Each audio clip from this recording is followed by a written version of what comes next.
Я выступаю за то, чтобы выборы мэров были прямыми. Более того, я на прошлой неделе направил руководству страны свои предложения, в том числе, касающиеся прямых выборов мэров, и сделал обоснование соответствующее. Должен сказать, что плюсов прямых выборов мэров больше. Есть не минусы, а, так скажем, вопросы, которые требуют своего нормативного законодательного решения. В частности, если не будут четко определены полномочия мэров, его взаимодействие с правительством, с городскими и аильными кенешами, то, естественно, эта проблема может усугубиться, мы войдем в конфликт и к определенной коллизии. Этот вопрос надо учитывать. Следующий момент, допустим, если мы возьмем крупный город, как Бишкек, вот я как бывший мэр могу об этом сказать, проблема заключается не только в самом Бишкеке, проблема заключается и в том, что для Бишкека надо определить города-спутники. Может ли влиять мэр на это? Допустим, город Шопоков, Кан и так далее, разные варианты предлагались.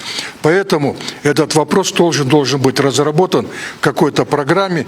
Некоторые говорят о том, что должен быть сити-менеджер, который объединит вот эти вопросы для решения.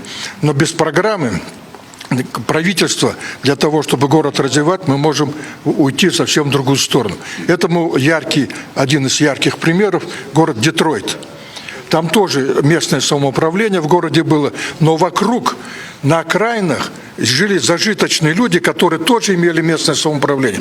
Город не мог развиваться. Это одна из причин, там много причин, но одна из причин тоже в этом была. Они не давали городу развиваться, как люди богатые, и в итоге здесь и афроамериканские проблемы были, и другие.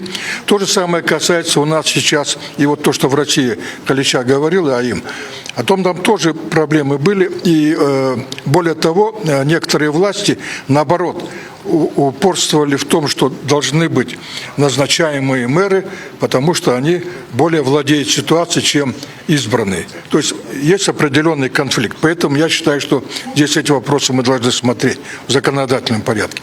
Также я считаю, что мы должны предусмотреть условия, при каких освобождаются мэры и главы местных, кенеш. При каких условиях можно их освободить и кто их освободит. В России одно время проводили в законе, что освобождать через суд. Но судебные решения, вы знаете, затягиваются надолго.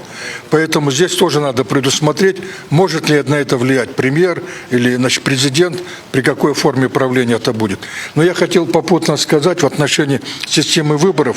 Мы подготовили несколько наших партий, депутаты, эксперты, неправительственные организации. И этот проект «Как избирать», не меняя Конституцию, не вводя мажоритарную систему, а чтобы люди могли избирать не только партию, но конкретно своего депутата. Такой законопроект, даже не один, а несколько мы предложили, чтобы был реализован через депутатов нашего парламента. Поэтому этот вопрос, можно сказать, в принципе решен.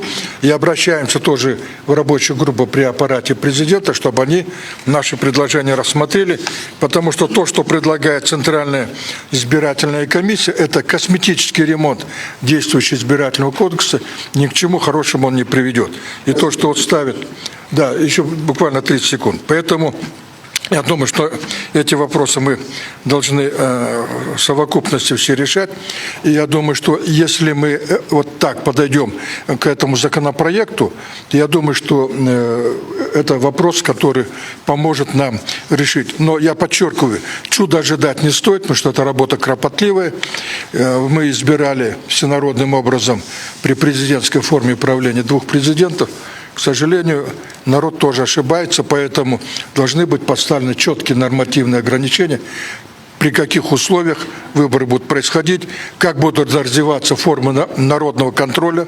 И это мы тоже должны предусмотреть, помимо парламента городского, районных аильных кенешей и так далее. То есть я подчеркиваю, что мы должны двигаться в таком нормативно-правовом русле.